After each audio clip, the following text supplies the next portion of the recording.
That the mortal remains will be handed over to the respected state governments. This is first here in Kochi, and then from here the flight is going to go to Delhi, and there also the mortal remains of will be handed over to our government got to know that such a tragic incident has happened. The Prime Minister immediately convened the meeting and instructed us to reach to Kuwait immediately and take all possible steps so that the mortal remains can be sent back as soon as possible, because that's the least that we could have done.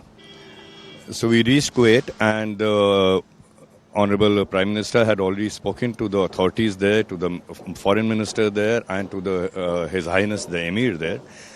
And I would like to say my thanks to the authorities that they did all possible they took all possible measures, and they really fully cooperated in having all the paperwork completed, the identification done in such a short time, because normally this could have taken a week or at least 10 days.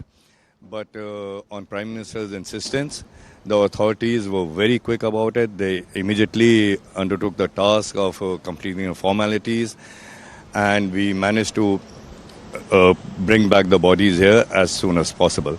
We also visited 5 hospitals where there were around 32 to 35 patients who were being treated of Indian origin who were injured in that fire.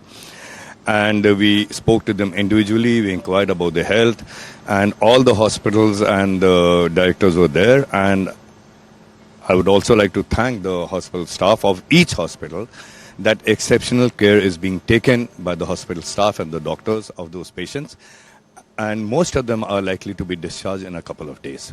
So how challenging it was, this See, we do not look at it how challenging it was. It had to be done. We took all possible steps, all possible efforts to have it done. And normally, as I said before, this would have taken at least a week, 10 days.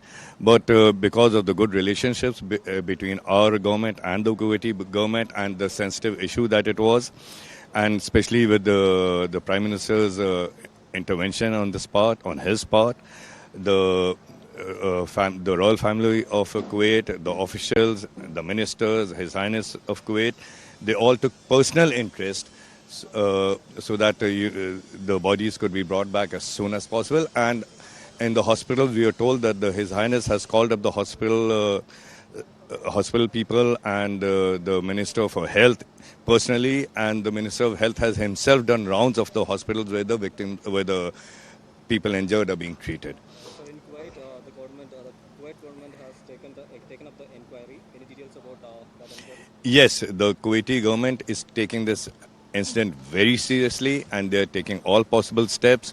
They're making inquiries as to how it happened, so that this kind of a tragic incident is never repeated again. And they assured us that they will take all possible steps.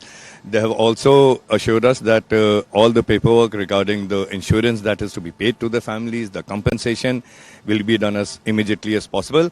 And His Highness has also, from his part, also provided a compensation to the families of the victims who have perished in this tragic incident. So one more thing, only 35 persons dead bodies have this thing in Trivandrum, in Kochi. So what about the rest people? Some are... No, I'll give you the details. 31 victims are from Kerala and surrounding southern states. Those remains are being offloaded here. The remaining will be offloaded in Delhi, and then from there they'll be transferred to their respective homes. So you discussed the arrangements that happened in Kerala right now? I'm sorry? The arrangements that are done in Kerala. So, That is, no, I'm not aware of that. We've just come out from the airplane, and those arrangements are being done by the government here, and I'm sure they'll be adequate. there are a lot of injured persons out there in Kuwait. So what about their cases? Will they... I just spoke to you about that the people who were injured in this incident, they are in hospitals, they have been put in 5 different hospitals, which are the best hospitals of the country. And we visited all the 5 hospitals, and we met with all the injured people individually, each and every one of them, inquired about their health. And the doctors and the team and the directors of the hospital were accompanying us to each patient. And individually we inquired about their health, their well-being. We took stock of the injuries, how long will it take them to be discharged. So there were some with fractures who had jumped from the second floor or the fourth floor. Obviously, the fractures will take some time to heal. They will be in the hospital for a couple of weeks. But the other people, other persons who had inhaled smoke and had harm and lungs were harmed to some degree, I'm happy to say that they're recovering very rapidly, and most of them are going to be discharged in a couple of days from the hospitals. Persons very seriously injured in ICU or something? There were 3 people in the ICU, of which 2 are recovering in the proper way. And there's 1 person who the doctors will be keeping in the ICU for some time. There's just 1 person who they are very hopeful of recovery, but it will just take a bit longer. Thank you so much for your input. Thank you so much. Thank you.